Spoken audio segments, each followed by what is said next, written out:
About 20 years ago, Olumide told me that mommy was coming to visit him in Maryland. You see, he had been here for a number of years and he had not seen his mother since he left Nigeria for college. We were both excited that she was coming and we hurried around to make sure she would be comfortable when she arrived. I was nervous since I had not met her and not quite sure how she would receive me. So after a couple of weeks, mommy was here. We finally met, and I could tell she was trying to scope me out, to feel me out. What mother wouldn't do the same? But mommy was very nice to me. After her visit ended, she would call to check on me, make sure I was doing well. However, it was a surprise to me that shortly after her return to Nigeria, she went to my parents' house to visit them. So in turn, I had to explain who Olumide was to my parents because they sent me here to Maryland to study, not, you know. But anyway, my mother said mommy had come by the house to meet and introduce herself to them. She didn't tell me she was going to do this. She just got the address, and she showed up there with Gozie. She soon became friends with my parents. And by the time Olumide and I were planning our wedding, the families had become extremely close. Lesson learned. Make positively memorable and lasting first impressions. They can make or break your relationships. Mommy treasured family. She treasured ties. She treasured bonds. She became extremely, extremely close to my mother over the years. They had become so close.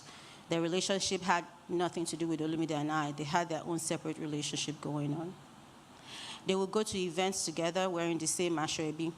The fabric merchants made a killing for Mrs. Ayo and Mrs. Fajemison because whatever they bought in twos.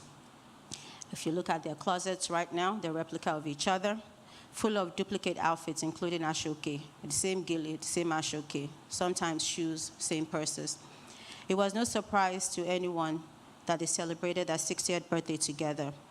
Between the Ojomo and Ayola families and the Oshibelu and Fajemisi families, it was more like a family reunion slash birthday celebrations for both of them. Lesson learned. Hold dear to you, especially those that hold you dearly. Mommy was around to care for me when I birthed her grandchildren. I had heard of stories of new moms caring for their newborns and at the same time having to cater more to the mother-in-laws that came to take care of the grandchildren. But mommy did not expose me to that horror. She will be the one to do all the house chores. She will care for the children when I had each one of them. She will cook. She will do anything else that needed to be done. I thank God for mommy's life. Mommy was caring for me like I was her own, her very own. Peace reigned in a house of 3 women and 1 kitchen. There was no fighting. It was just peaceful. Lesson learned. Treat your daughter-in-law the way you would like your own daughter to be treated. Mommy would bless me with lovely gifts. I enjoyed several jewelry, clothing, whatever. Mommy would bless me with it without even me asking. I didn't have to ask for anything. Whether she was here or in Nigeria, she did that. She would protect me from those people, you know, those folks that you need protection from as the daughter-in-law in the house.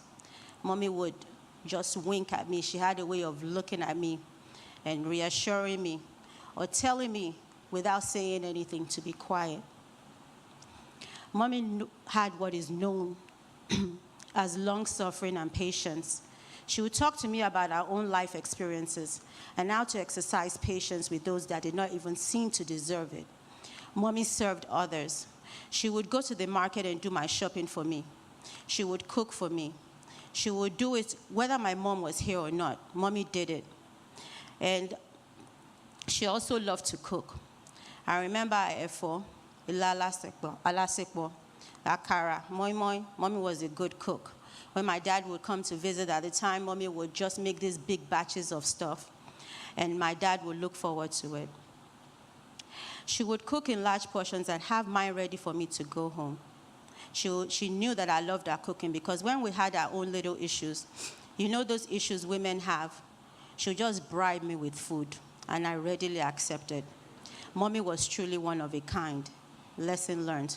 Good food can quickly resolve issues. Mommy, you fought a good fight. I will always remember those words you shared with me. I will always remember how you dealt with what life offered you. I will always remember how you chose to interact and live peacefully with those that did not treat you well or did not deserve it. I will always remember how you loved your grandchildren, how you treated them like royalty. I will forever remember how you became my mother's sister. I will always remember your prayers and how you looked out for me. Even when your speech was not what it used to be, you still prayed for me. Always. You were indeed a rare gem, my namesake. It sure was an honor. And my mother in love. Continue to rest well, Mommy. I miss you terribly, and I love you.